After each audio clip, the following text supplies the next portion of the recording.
Ang kapangyarihan ng anak ni Mira at Diwan Agnem. Sa mundong ginugupo ng digmaan at kadiliman, isang nilalang ang isinilang na hindi dapat makita ng mga batala, isang batang may dugong apoy. Ngunit ang lakas ay nagmumula sa apat na brilyante ng Encantadia, si Luminor, ang anak ni Mira at Diwan Agnem. Ang apoy na hindi lang nagliliyab, kundi sumisigaw ng tadhana. Habang lumalakas ang kapangyarihan ni Hagorn at lumalapit ang anino ng pagkawasak, may isang propesiyang muling sumisiklab. Siya lamang na may apat na kapangyarihan ang makakatalo sa Panginoon ng Balaak. At ngayon, ang kwento ng kanyang pagbangon, ang pagsiklab ng kanyang tunay na kapangyarihan ay magsisimula. Pero bago natin buksan ang pinto sa mundong puno ng hiwaga, digmaan at kapangyarihang kayang baguhin ang buong Encantadia, baka pwede munang palike at subscribe. Maraming salamat. At handa ka na bang masaksihan ang pagsilang ng tunay na tagapagligtas? Ang kapangyarihan ng anak ni Diwan Agnem at Mira. Noong nanganak si Mira sa pagitan ng liwanag at anino, isinilang ang isang nilalang na hindi inaasahan ng kahit sinong diwata, isang batang may dugo ng masilawen, diwata at Iftri. Siya ang anak ni Diwan Agnem, ang hari ng kahariang nagtatago sa pagitan ng ilalim ng lupa at likod ng ulap, at Mira, ang anak ng apoy at ang tagapagmana ng lakas na hindi dapat mapunta sa mga mortal. Ngunit, ano nga ba ang tunay na kapangyarihan ng batang ito? At bakit siya kinatatakutan maging ng mga batala? Ang dugong masilawen. Ayon sa mga sinaunang tala, ang mga nilalang ng masilawen ay kayang lumaho sa mata ng sinuman. Ngunit ang batang ito ay ipinanganak na may natural na invisibility kahit walang invisible suit. Ang kanyang aura ay marunong magtago. Hindi ito nawawala, kundi lumalampas sa mismong liwanag. Sinasabing bawat tibok ng puso niya ay nagbubukas ng daan sa dalawang dimensyon, liwanag at anino. Ang apoy ni Mira, mula sa kanyang ina, minana niya ang lakas na katulad ng isang sangre. Ngunit mas mapanganib, tuwing siya'y natatakot o nagagalit, nagliliyab ang kanyang mga kamay ng kulay pulang apoy, mas matingkad at mas mabangis kaysa karaniwang apoy ng diwata. Kung ang apoy ni Pirena ay para sa digmaan, ang apoy ng batang ito ay para sa kapalaran. Ang hangin at sa tubig. Ngunit sa hindi inaasahang dahilan, dalawa pang elemento ang lumilitaw sa kanyang katawan. Sa bawat hagod ng kanyang daliri, umiikot ang hangin na tila sumasayaw sa kanyang galaw, at sa tuwing siya'y nalulungkot, ang tubig ay kusang sumusunod sa kanyang emosyon. Lumilikha ng alon kahit wala namang dagat. Hindi lamang apat, kundi apat na damdamin ang nagdidikta ng kanyang lakas. Ang lupa ng masilawen. Kapag siya'y naglalakad sa gitna ng kagubatan, ang lupa ay lumalambot, umiikot, o minsan na may umuuga, parang kinikilala siya bilang isang tagapagmana. Hindi ito basta kapangyarihan. Ito ay ugnayan, isang koneksyon na hindi naibigay kahit sa mga sangagre. Ang propesya. Ayon sa isang lumang mural na natagpuan ni Cassiopeia, may nakaukit na imahe ng isang batang may apat na kulay ng mata, pula, bughaw, berde at kayumanggi. At sa ilalim nito ay nakasulat, sa panahon ng pagkawasak, ang anak ng liwanag at anino ang magsasara o magbubukas ng pinto ng mga batala. Hindi siya ordinaryo. Hindi rin siya tagapagligtas. Siya ay pintuan. Isang pintuang maaaring magbigay ng liwanag o magpalaya kay Gargan. Ang takot ng mga batala, ang pinakaikatatakot na bahagi ng kanyang pagkatao ay hindi ang apat na elemento, hindi ang kanyang invisibility, kundi ang makabatalang enerhiya na bumubuo sa loob niya. Enerhiyang hindi dapat taglayin ng mortal o diwata. Kung magigising niya ang kabuuan ng lakas na iyon, maaaring mabura ang pagitan ng mortal at batala. At dito natatakot ang lahat dahil ang batang ito ay hindi lang tagapagmana. Siya ang magiging kabaligtaran ni Gargan o magiging tagapagmana ng pagkawasak. Ang tunay na tanong, habang lumalaki ang bata sa masilawen, isang bagay ang hindi alam ng karamihan. Hindi niya kontrolado ang kanyang kapangyarihan. Hindi niya alam kung bakit siya umiiral. At hindi niya alam kung para saan siya ginawa. Ang tanong na ngayon, sa mundong unti-unting nilalamon ng dilim, kaninong panig siya papanig? Bakit hinahanap ni Gargan, ang anak ni Diwan Agnem at Mira, sa mundong nababalot ng mga lihim? Iisa lamang ang tanong na hindi maunawaan ng mga diwata, ng mga mandirigma, at maging ng mga tagamasid ng mga bituin. Bakit nga ba hinahanap ni Batalang Gargan ang batang tagapagmana ng masilawen? Upang masagot ito, kailangan nating silipin ang nakaraang kinalimutan na ng panahon. Ang huling hininga ni Emre. Noong bumagsak ang huling hininga ni Bathalang Emre, may isang pintong hindi dapat bumukas, ang pinto ng itim. Ang brilyanteng nag-iingat ng kapangyarihan ng pagkawasak. May tatlong puwersang hindi dapat magsanib: liwanag, anino, at pagkawasak. Ngunit nang isilang ang anak ni Namira at Agnem, ang tatlong dugong ito ay nagtagpo.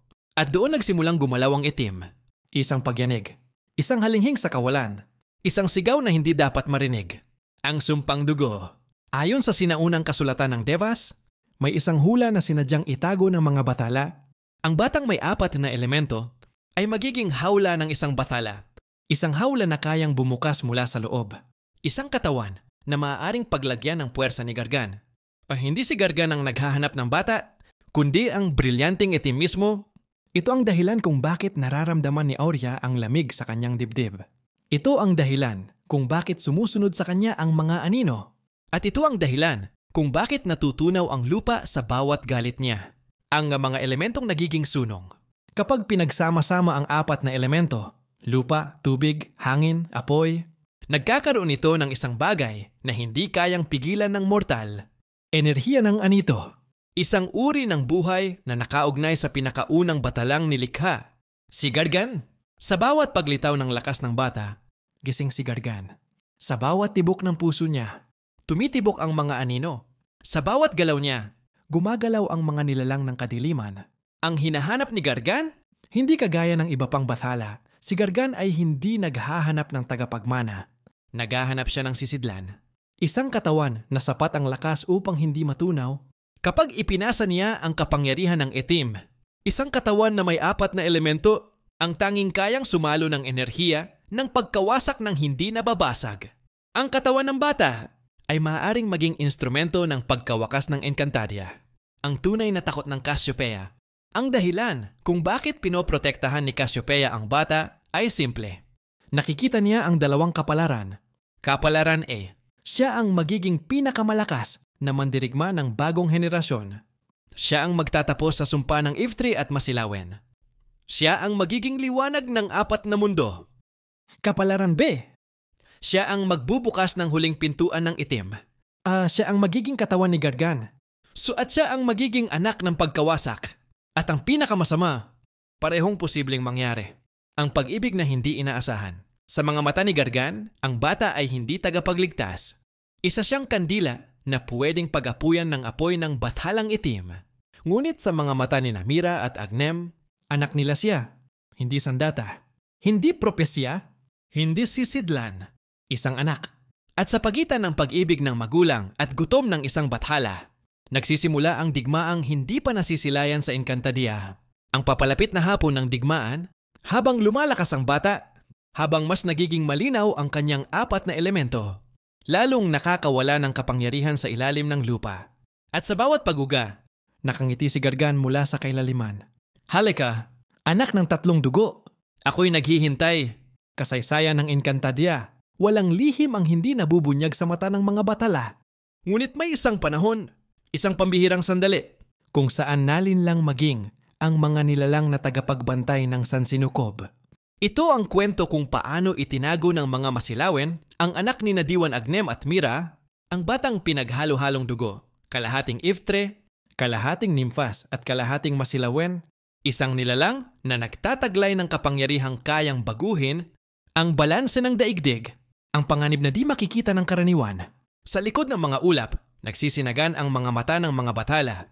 Sa mataas na bahagi ng mundo, napapansin ng mga batala ang pag-uga ng enerhiya. May bagong pintig ng lakas, isang sigla na hindi nila mahanap ang pinagmumulan. Ang itsura nito sa kanilang paningin ay tila liwanag na kumakawala sa kailaliman. Ngunit para bang may gumuguhit rito, parang itinatakip upang hindi nila masundan. Ang sagradong tabing ng Masilawen. Dito nagsimula ang panlilinlang. Sa pinakamalalim na bahagi ng kagubatan ng Masilawen, naroon ang kanilang pinakatatago-tago. Ang layag ilaw, isang lumang orakulong bato na may kakayahang baluktutin ang kapalaran. Ginamit ito ng mga matatanda ng Masilawen upang balutin ang bata ng anino ng pagkakasilaw. Pselsiki ay tropas mayroon ma. Isang sinaunang mahika na nagtatago sa tunay na anyo ng isang nilalang. Ang resulta, sa paningin ng batalas, walang sanggol na isinilang, walang kapangyarihang umuusbong, walang pagbabanta, isang perpektong ilusyon. Ang pagsusugod ng mga bathala, ngunit ang mga bathala ay hindi basta-basta nalilinlang. Ilang araw matapos isilang ang bata, narinig sa langit ang pag-ugong ng mga pakpak ng mga sarimaw bantay, mga tagahanap ng mga enerhiya ng batala. Naghinala sila. May kakaibang tibok ng kapangyarihan sa masilawen. Ngunit tuwing sinusubukan nilang sundan, tila napuputol ang bakas, parang kapangyarihan na hindi isinilang. Ang tagumpay ng panloloko. Pagdating ng mga sarimaw, natulala ang mga ito. Wala silang makita, walang sanggol, walang natatagong enerhiya, walang dapat katakutan. Ang masilawen ay tahimik, ang kagubatan ay payapa, at sa kanilang paningin, hindi ipinanganak ang batang magiging pagbabago ng Encantadia. At sa unang pagkakataon, ang mga bathala ay nabigo. Ang masilawen, nagtagumpay sa pagtatago ng isang kapalarang mas dakila pa sa kanilang inakala. Isang batang sa kanyang pagbangon, babaligtarin ang lahat ng alam nila tungkol sa tadhana. Sa loob ng maraming taon, nanahimik ang masilawen.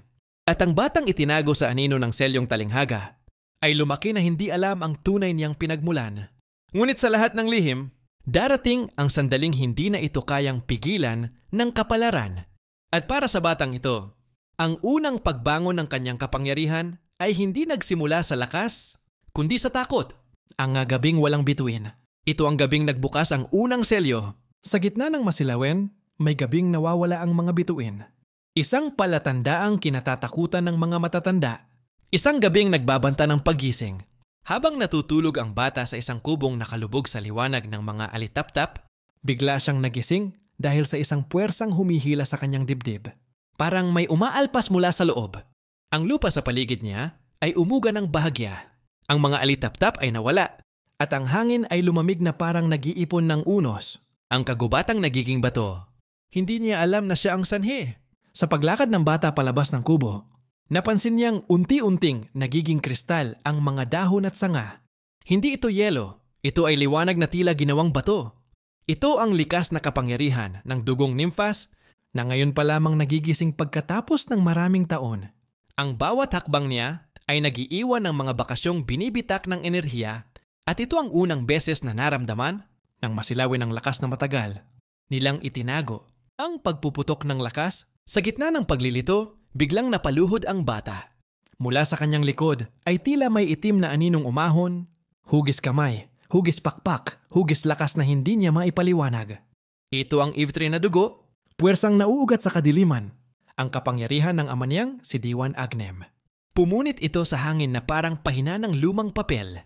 Sa sandaling iyon, ang talinghaga na nagtatago sa kanya ay napunit ng bahagya. Isang maliit na siwang, isang punit na sapat para madama ng mundo ang kanyang presensya. Ang pagmumulat ng kasamaan, kung may nagigising din na kaaway. Sa malayong lugar, sa mga guho ng isang lumang templo, nagising si Gargan, ang bathalang may hawak ng brilyanteng itim. Dumilat ang kanyang pulang mata. Ang lupa sa paligid niya ay nagbitak. At ang unang salitang binitawan niya ay, nabuksan na ang pinto. Naramdaman niya ang pagputok ng lakas ng bata, ang kapangyarihang kayang pumantay o lumampas pa sa sinumang bathala. Ang panaginip na babala, habang nagwawala ang enerhiya sa paligid ng bata, bigla siyang napasubsob at nawala sa kanyang ulirat. Sa panaginip, nakita niya ang isang dagat ng apoy, isang higanting anino, at isang tinig ng babae, "Anak, huwag kang matakot sa sarili mong liwanag."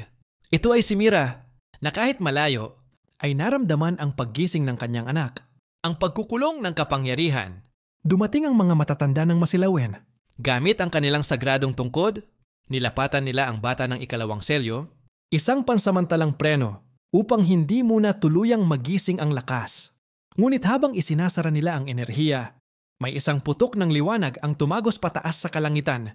Isang hudyat na nakita ng lahat ng nilalang na marunong tumingin. Kasama na ang mga batala. Nang gabing iyon, hindi na maitatago pa ang katotohanan. Ang anak ni Diwan Agnem at Mira ay nagsimulang gumising. At habang lumalakas siya, mas lalo namang nagigising ang sinaunang kasamaan na matagal nang naghihintay sa kanyang pagahon.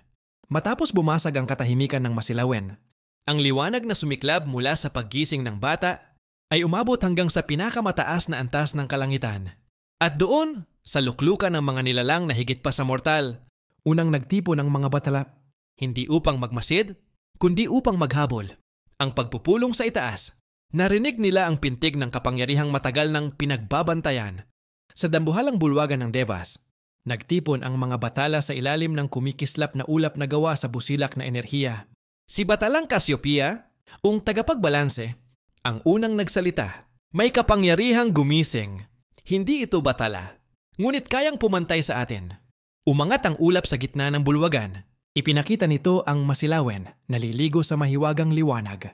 At sa gitna, isang anak na hindi nila nakita simula noong isinilang. Lumapit si Gargan, ang bathala ng pagkawasak. Ang unang nakadama ng pagbitak ng talinghaga. Ako ang kukuha sa kanya. Siya ang susi ng aking pagbabalik. Ang pagtatakas ng masilawen. Sa masilawen, nagkagulo ang buong kaharian. Ang mga matatanda ay nagmadaling itago ang bata sa ilalim ng lunggaliway, ang natitirang kanlungan kung saan hindi basta makakapasok ang mga batala. Tinakpan nila ang paligid ng mga selyo, nakasulat sa lumang wika ng kanilang ninuno. Ngunit alam nilang hindi ito magtatagal. Ang batala ay hindi napipigilan ng karaniwang mahika. At humugong ang kalangitan, lumilitaw na ang unang puwersa ng pagtugis. Ang pagpasok ng mga sarimaw, ang lupa ay nanginginig. Ang mga puno ay yumuyuko. At mula sa liwanag sa kalangitan, ay bumagsak ang mga sarimaw. Mga nilalang na mata ng mga batala. May 3 silang pakpak. Ang bawat pagaspas ay nagbubukas ng punit sa ere. Sila ang unang ipinadala upang hanapin ang bata.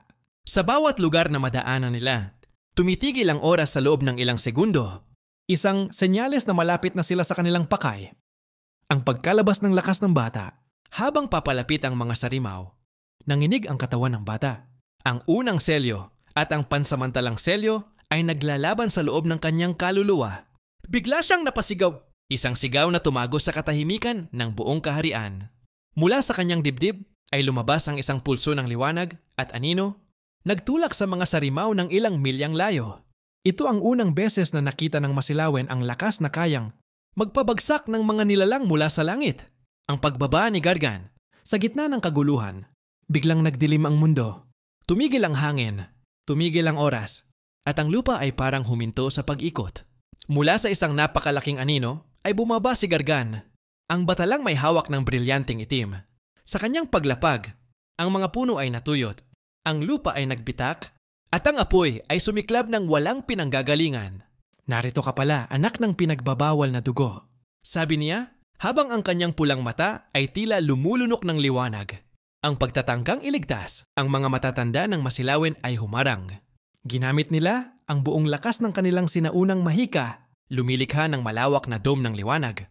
Ngunit sa unang hampas ni Gargan ng kanyang itim na enerhiya, nagbitak ang dome parang basong tinamaan ng martilyo. Sa ikalawang hampas, nabasag ito at natira lamang ang bata, nanginginig, nakaluhod at walang lakas, ang pangitain ng kapalaran. Bago makalapit si Gargan, nagising ang huling kapangyarihan ng talinghaga. Sa harap ng bata ay sumulpot ang isang bulalakaw na gawa sa liwanag. At dito'y lumitaw ang isang mukha, hindi mula sa mortal, hindi rin mula sa diwatang kilala, kundi mukha ng isang bathala na matagal nang nawala.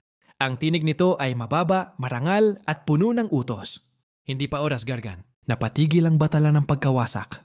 Nanginig ang lupa at ang mukha ng bulalakaw ay muling nagsabi, ang batang ito ay bahagi ng kapalarang hindi mo kayang wasakin. At sa isang kislap, ang bata ay nawala. Walang tunog, walang bakas, walang paliwanag. Unang pagtugis ng mga batala ay nag-iwan ng tanong na walang sagot. Sino ang kumukuha sa bata at bakit may batalang kumukontra kay Gargan? Sa paglipas ng panahon, mas lalong lalawak ang digmaan. At sa gitna ng lahat, ang batang ito ang magiging susi ng kapalaran ng buong Encantadia.